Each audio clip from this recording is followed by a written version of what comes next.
Good morning.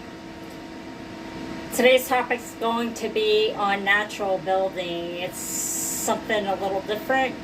If you want to refer to the video I did about cob building, I've done that last year, and you can see how I gave some tips on that and for housing.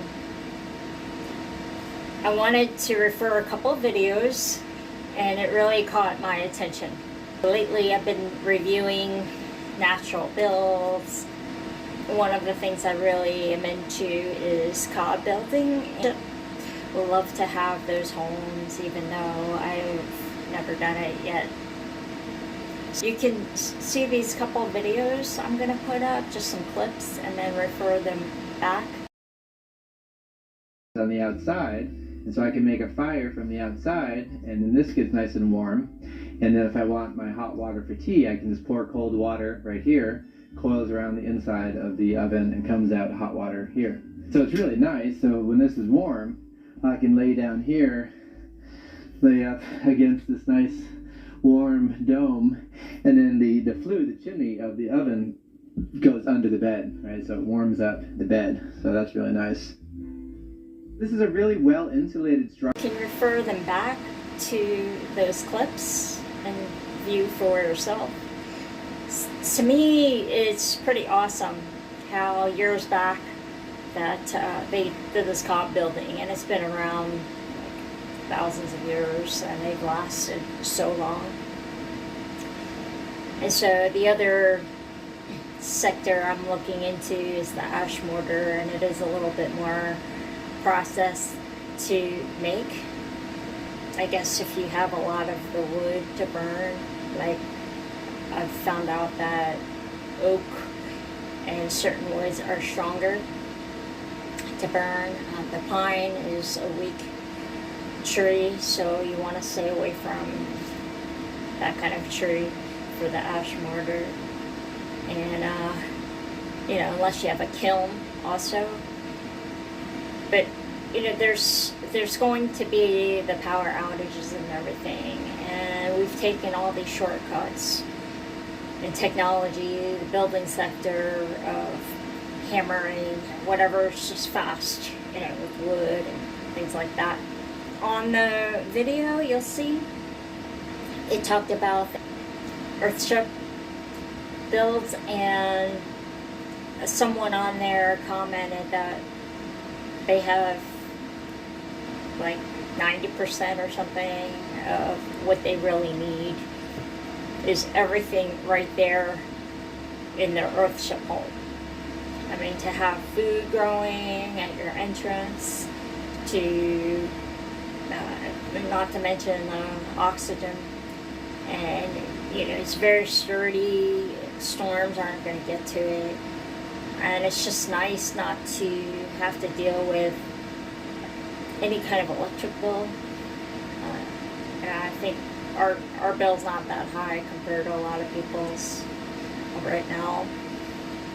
So explore into this. I mean, there's a video I'll show you.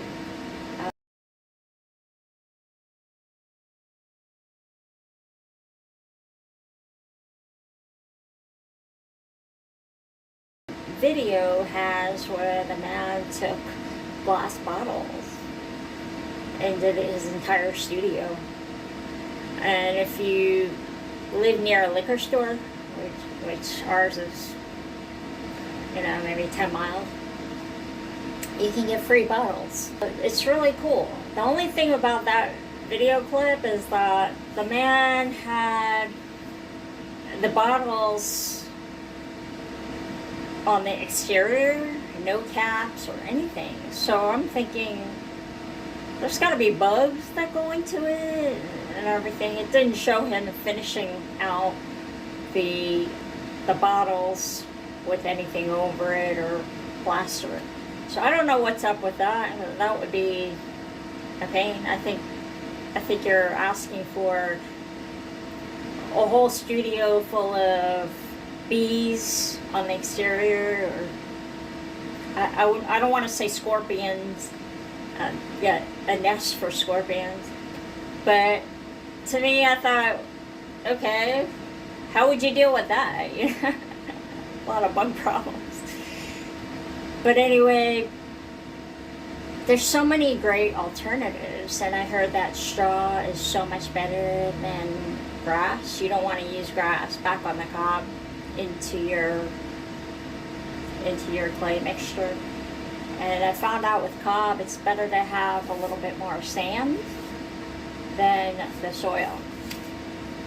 So I would get as many sources, free sources as you can. We had one time when my neighbor passed away, they were getting rid of a huge pile of dirt, and it's very clayish here. So I mentioned to my husband to just have that dumped to us because we could use it for a cob building or something, and he decided against it. But there's, of course, he had a bunch of dandelions and weeds growing in there, and thistles. Mainly the thistles is what I didn't want them. But, you know, when you're building cob, it doesn't matter. Free resource right there, he decided not to have it, and I felt like you could always use a big mound of dirt. And even if you build uphill on your structure or whatever, it's always great. Or another idea is to have a root cellar with that dirt, because most of it can be built, and it's sort of like the Earthship build, where it's kind of like a trapeze shape. Then the sides are have all that soil against the sides, so you have great runoff and drainage. To me, I think this is just a smarter way to build. Let me know. This is pretty raw.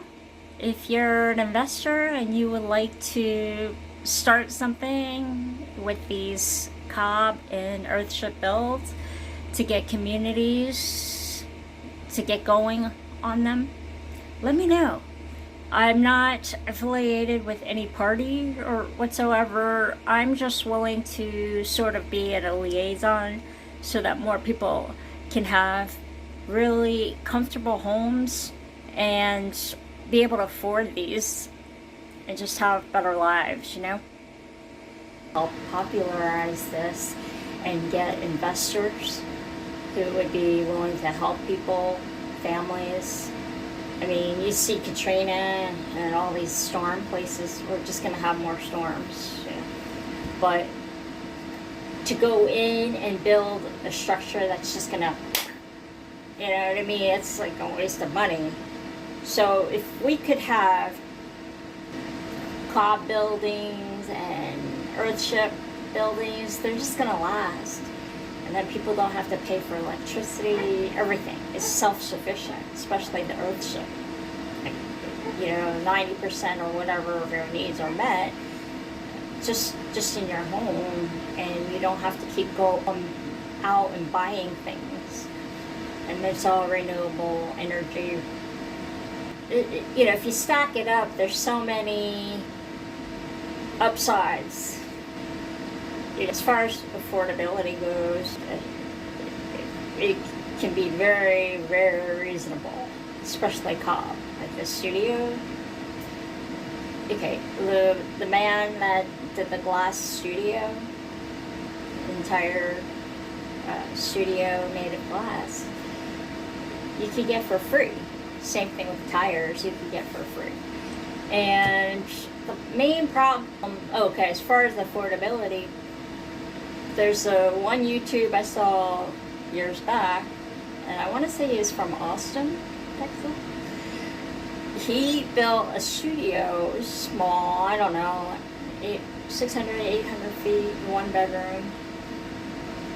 He built it in the course of 2 years, all recycled materials. He's an art teacher or professor, and so all his items are free. He built it for stinking $250. Yeah, And the most he spent was on a thatcher, because thatchers are far in view. So that straw on the roof, he had to pay extra for that. Imagine people's mortgage payments. They're not going to have them. You can concentrate on other things. You can focus on running businesses, developing skills, talents, traveling, being with your family, friends, just having more of your time, doing the things you love, instead of shuffling out, paying for a mortgage that you're going to pay double, triple in the course of, let's say, 30 years. Even if you kept hopping around and buying, selling a home, in the first 6-7 years, you're not even making a dent into the principal. I mean, this is crazy.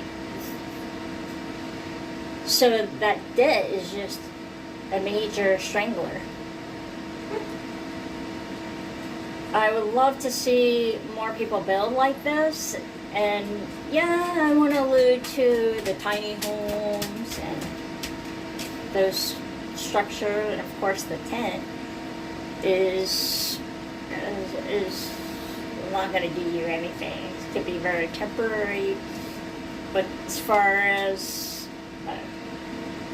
these structures, it can be your home. And I'm a big component of staking down your four corners, at least with concrete or something, or something solid, so that with the storms they're not gonna, all that effort is just gonna get demolished. Think about it. Think about, even if it's a quarter acre, a lot or two, and then check into the city ordinances. Will they let you build? Because the main thing is you want to take pictures every step of the way of your build. That way you have proof on how you did it, for compliance.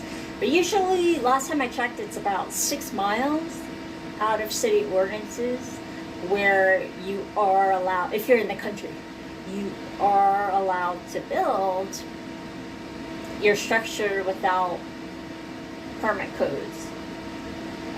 Ideally, you ought to go to your county and say, look, we're looking to build this. Is that okay?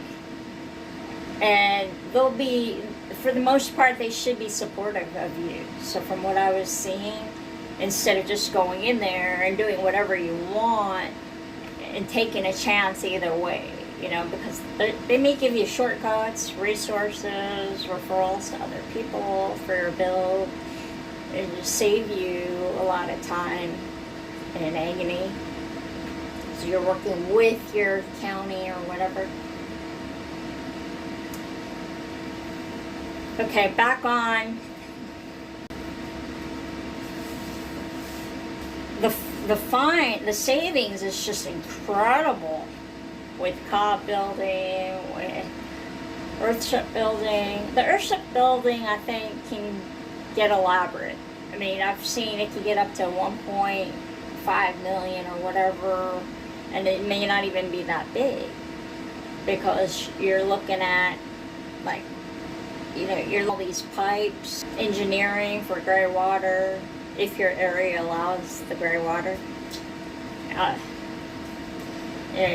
You've got to dig down, say, 10 feet into the ground, so you can have this geo air conditioning where it cools into your rooms, and it's ground air, so it's going to be cool. And in Texas, it gets steaming hot. So I'm surprised more people and more counties don't do this in this state, because it's so hot for a long time in the year. Okay, I think it's great that people are even volunteering to build these tiny homes, especially for the homeless, for the military people. However, they're kind of just put up, you know, and there's still the issue of electric bills, and the installation may not be that great. So instead, as an alternative to do the Cob structures, and it could be out of ash mortar instead of using concrete, and supposedly it's much stronger than concrete and without it being toxic. So let's say we had these structures of Cob building, and so many people would have these tremendous homes. You're talking, you know, again, the walls are 16 inches, 18 inches wide. And you're not going to have termite problems, all and fire issues.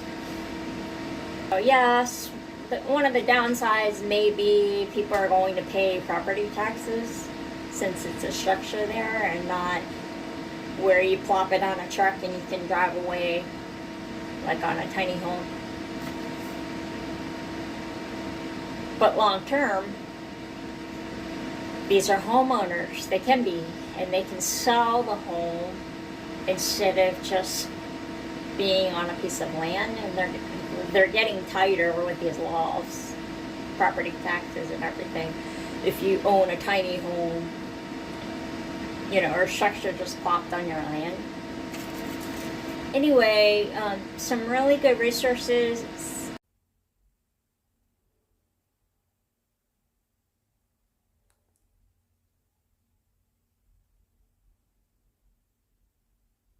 My name is Michael Reynolds. I am starting as an architect, but have moved into what I call biotecture, which is a sort of a profession that we've kind of molded and created. Needs to.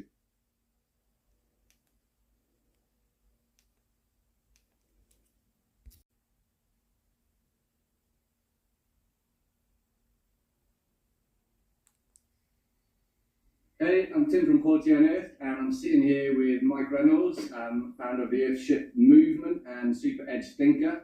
Mike, tell us a little bit about where we are at the moment. We are in our latest wide green.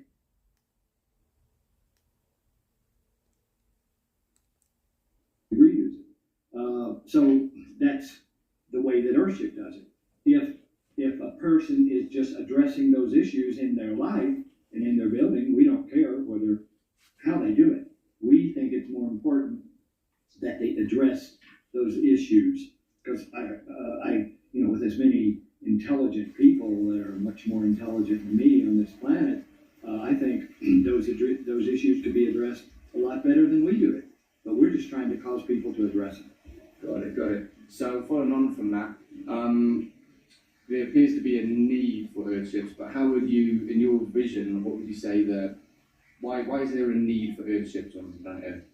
Well, there is a need.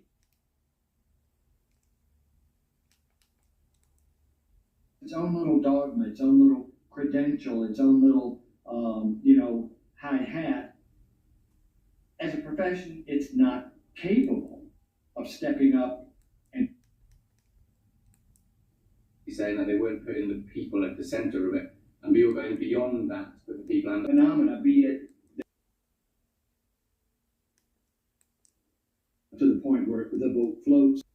First Earthship in town, called the Hobbit House, is rented 28 days a month.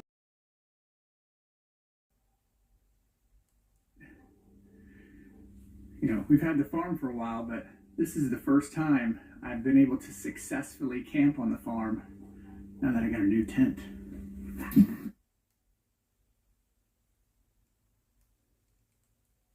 Advisor, he let us know what all the components were and kind of gave us a breakdown of. So what we would do is but we didn't have a tap. And that's what the guru, Michael Reynolds, he's gotten a lot of hack. However, he's just light years ahead on this and really is known for the Earthship build. And one of the problems, as you'll see on this video, is you have to literally claim your site as a dump site in order to build Earthship. And I think that's kind of ridiculous. I mean, look how much trash there is in the world. They don't know what to do with. And we could recycle and use all this for homes. The other video is on the rainwater. Okay. The rainwater collection, I've only known, say, one person, one family that had a 25,000 gallon water tank outside. The Romans used a lot of cisterns underground. I think those are good too, because even though it's metal, it still breaks down in the sun and everything. And yeah, but if it's underground, you don't have to worry about it getting into the elements, from the elements. So with our water, especially dry areas and with all this drought, if we could get it to become more standardized, where people will build these tanks on your property when you get your home, where more people know how to install these huge water tanks and just have different sizes around your home. The other thing I'm looking into is well pump. So that's always good. So that's always good to have, like a family that has one or two, and they have livestock outside. So these are just, self-proofing yourself, building smart, using resources. And so we're all kind of getting forced to building better. And it helps, of course, having community to help you. Friends, family, if you don't have that, to have a knit where they will really just help you build all these things for you. Food for thought.